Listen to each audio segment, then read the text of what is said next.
I now give the floor to the representative of China.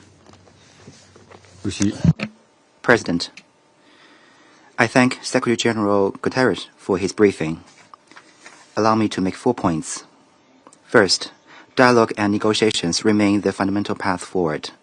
Recently, positive momentum has emerged in the dialogue and negotiations on the Ukraine crisis, with key parties holding a series of engagements and talks.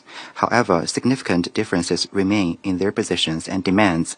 The parties to the conflict should intensify their efforts, demonstrate political will, show flexibility, and take seriously and address properly each other's legitimate security concerns, so as to reach a comprehensive, lasting, and binding peace agreement at an early date.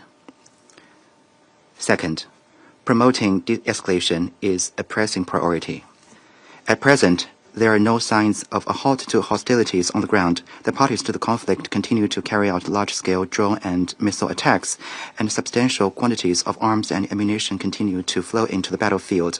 China has consistently called for adherence to the 3 principles of no expansion of the battlefield, no escalation of the fighting, and no fanning up the flame by any party. We hope all parties will play a constructive role in de-escalating the situation and in creating the necessary conditions for a ceasefire and the cessation of hostilities at an early date.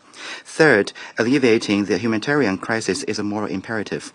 Civilians are the greatest victims of war. Each additional day of conflict brings an additional day of suffering to the people.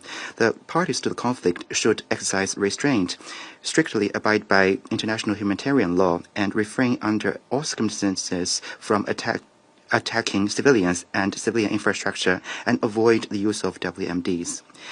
The international community should step up its humanitarian assistance efforts in order to help those affected by the crisis overcome their difficulties. Fourth, containing the spillover effects of the crisis is a shared responsibility. The crisis has taken a big toll on global economic development, with developing countries bearing the brunt. The international community should strengthen cooperation on issues such as food, energy, finance, trade, and the protection of critical infrastructure in order to jointly maintain the stability and smooth functioning of global supply chains. Abusing unilateral sanctions and long-arm jurisdiction under the pretext of the crisis does not contribute to a political settlement. On the contrary, it creates new problems and should therefore be rejected.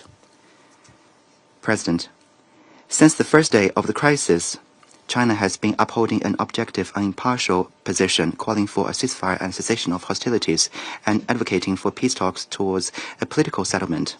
Guided by the 4 shoulds put forth by President Xi Jinping, we have maintained close communication with parties concerned, sent our special envoys for shadow diplomacy and 发起成立乌克兰危机和平之友小组，汇聚和平呼声，促进和平共识，推动和平努力。